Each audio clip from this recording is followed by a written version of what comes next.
સાબરકાંઠામાં પવિત્ર શ્રાવણ માસના પ્રથમ સોમવારે હર હર મહાદેવના નાદ સાથે ભક્તજનો વહેલી સવારે ઉમટી પડ્યા ભગવાન ભોળાનાથના દર્શને।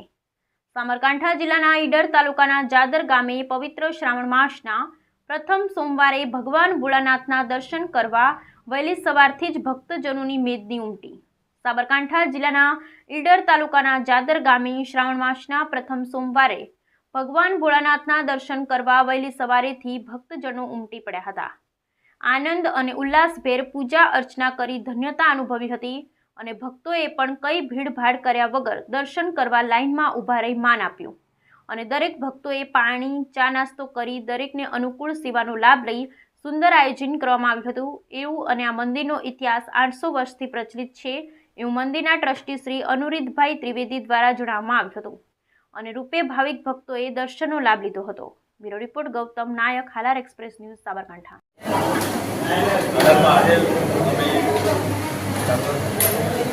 हर महादेव अहिया जादर में विघ्नेश्वर महादेव मंदिर आवेલું છે। બહુ પ્રાચીન 800 વર્ષ જૂનું મંદિર આવેલું છે અને સ્વયંભૂ મહાદેવ પ્રગટ થયેલા છે અહીંયા। અને અહીંયા કોઈ ઝેરી જનાવર કોઈ કહેડી હોય તો એ દાદાના નામથી ઝેર પણ ઉતરી જાય છે અને શ્રાવણના પહેલા સોમવારે હજારોની સંખ્યામાં દર્શનાર્થીઓ દર્શન કરવા આવે છે અને અહીંયા બહુ ભાદરવાના બીજા સોમવારે બહુ મોટો મેળો પણ ભરાય છે। એ લાખોની પબ્લિક પણ આવે છે। 3 દિવસનો મેળો ભરાય છે અને અહીંયા બહુ આસ્થાનું કેન્દ્ર છે। બહુ મસ્ત મંદિર છે।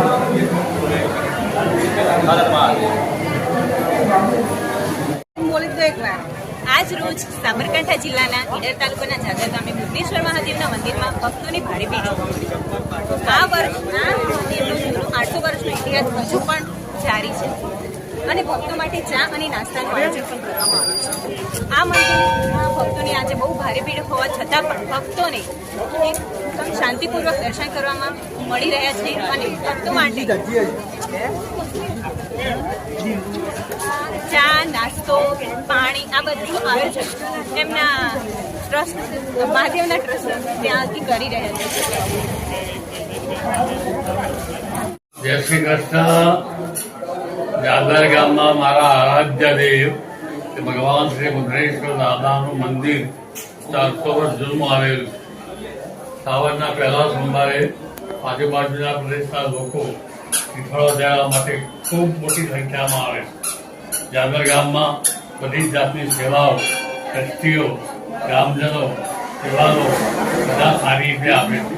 આજે લગભગ 10,000 માણસ દર્શન કરવા માટે આવી ગયો છે। અમારા જાદર ગામના આ ભાઈ હેમંતભાઈ ઉભા છે, એના પિતા શ્રી નરસાભાઈ ભાઈચંદભાઈ પટેલ એ પણ મારા ટ્રસ્ટી છે। પ્રમોદભાઈ પટેલ મારા ટ્રસ્ટી છે।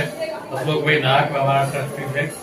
આ ટ્રસ્ટીઓ પણ લોકોની સગવડતા માટે ખૂબ તનખુર મહેનત કરે છે અને ભગવાનની દયાથી આજના શ્રાવણના શુભાન દિવસે વરસાદની કૃપા તો ખૂબ થઈ છે।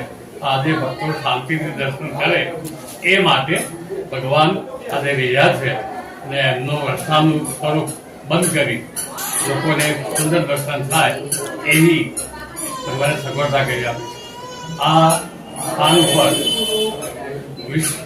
જેને જાનવરનું ધ્યાન કર્યું હોય એનું સંપૂર્ણપણે નાશ થઈ જાય છે।